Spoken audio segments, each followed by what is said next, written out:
देखने का प्रयास कर रहे हैं तो हमें उन चीजों को भी देखना होगा जो हमसे छुपा ली गई या छोड़ दी गई।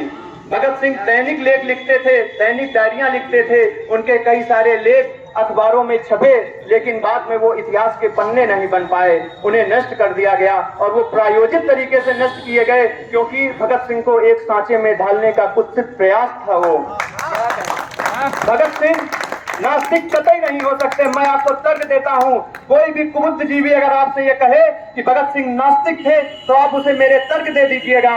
अगर मेरा तर्क सही हो तो एक एक इंसान की ताली उठे। अगर भगत सिंह नास्तिक कतई नहीं हो सकते, वो कुछ भी हो सकते थे, नास्तिक नहीं हो सकते थे, क्योंकि जो भारत माता का भक्त हो सकता है वो कुछ भी हो सकता है, लेकिन नास्तिक नहीं हो सकता। भगत सिंह भारत माता के भक्त थे, इसलिए वो आस्तिक थे। एक दूसरी चीज और बताई जाती है कि भगत सिंह एक विचारधारा से प्रेरित थे। वामपंथी काफी प्रेम करते हैं उन्हें, वो कहते हैं कि वो वामपंथी थे।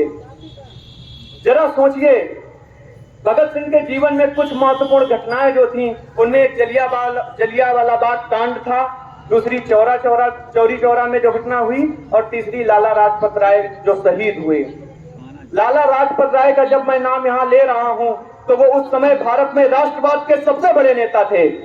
उन्होंने पंजाब में हिंदू सभा का न सिर्फ उसका स्थापना की बल्कि उसको चलाया, उसके लिए लगातार प्रयास किए। और जब लाला लाजपत राय की हत्या हुई उसके बाद भगत सिंह ने वो असेंबली में बम कांड और सैंडर्स की हत्या की। अब अगर आप थोड़ा सा भी विचार करेंगे, अगर भगत सिंह वामपंथी थे तो फिर वो एक राष्ट्रवादी नेता की हत्या का बदला लेने क्यों जाते हैं? अगर भगत सिंह वामपंथी थे, 1925 में कानपुर में वामपंथ पार्टी की स्थापना हो चुकी थी। 9 महीने गणेश शंकर विद्यार्थी के प्रताप के ऑफिस में भगत सिंह बलवंत सिंह बनकर रहते हैं, लेकिन एक बार भी वो कम्युनिस्ट पार्टी की मीटिंग में नहीं जाते हैं। अगर भगत सिंह वामपंथी थे तो उनका ये कम्युनिज्म से मोह भंग क्यों था? विचार करिएगा। भगत सिंह जब पंजाब कोलकाता में रहते हैं तो वो वहां 9 महीने आर्य समाज के मंदिर में रहते हैं। अगर भगत सिंह आर्य समाज के मंदिर में रह सकते हैं तो वो कतई वामपंथी नहीं हो सकते, कुछ भी हो सकते हैं। वो भारत माता का भक्त, न नास्तिक था न वामपंथी था, वो देश का सबसे बड़ा भक्त था, वो स्वयं में एक विचारधारा था।